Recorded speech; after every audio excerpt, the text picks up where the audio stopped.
Seattle just elected Katie Wilson, and she has big plans for our economy.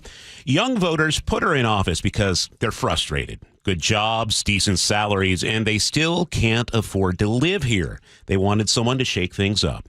Here's the Democratic Socialist mayor-elect last week explaining her fiscal philosophy. I do think that we will need to pursue new progressive revenue in order to fund our priorities and make sure that we're delivering services to the people of Seattle. And, there's several progressive tax options I proposed as part of my platform. Translation, after reviewing city spending, we're going to need new progressive revenue. That's City Hall speak for higher taxes on businesses. She floated expanded jumpstart levies, $30 minimum wages, professional service taxes, the whole progressive wish list. Look, Wilson's not crazy. She sees teachers commuting from Federal Way, nurses living in their cars, tech workers needing roommates at age 35. Amazon made billions here using our infrastructure and educated workforce. Her argument is simple. These tech companies got rich off Seattle. They can help fix Seattle. Maybe she's betting businesses need what Seattle offers enough to stay despite new taxes. Not an insane theory. It's just that Bellevue is 15 minutes away. Businesses are already fleeing, and Bruce Harrell is still mayor for 6 more weeks. Harrell, who's practically a conservative compared to Wilson. If this is the exodus under a moderate, relatively pro-business mayor, imagine what happens when a Democratic Socialist takes charge.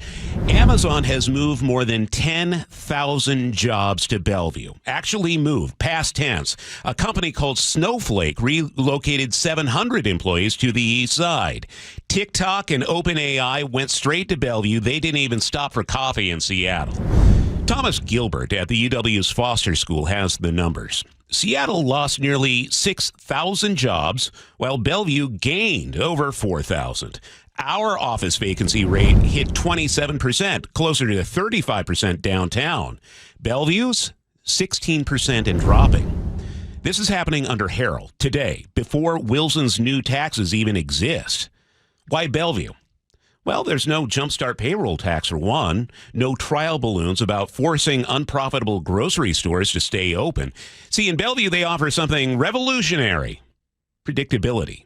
Businesses prefer boring. Wilson's advisors want vacancy taxes to punish empty offices. But offices aren't empty in Seattle because owners enjoy losing rent.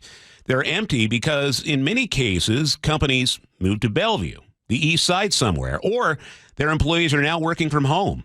Taxing empty space doesn't create businesses. It just adds costs. And remember 2018's head tax in Seattle? The city wanted $275 per employee from Amazon. Amazon's response? They canceled a downtown tower and expanded in Bellevue. That tax died fast in Seattle, but the message stuck. Seattle is unpredictable.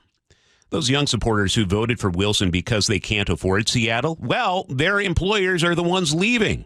That tech job that barely covers rent here is relocating to Bellevue, where rent is even higher. Wilson believes businesses have a civic responsibility to stay and pay. They won't say it, but from Amazon's point of view, they don't owe Seattle anything. A lot of companies feel this way. They'll go where they can operate efficiently, tax them enough, and they'll efficiently operate somewhere else. They already are. And Katie Wilson hasn't even taken office yet. That's this morning's commentary. You can always weigh in on our text line at 888-973-5476. And you can also reach out at the comment section of mynorthwest.com.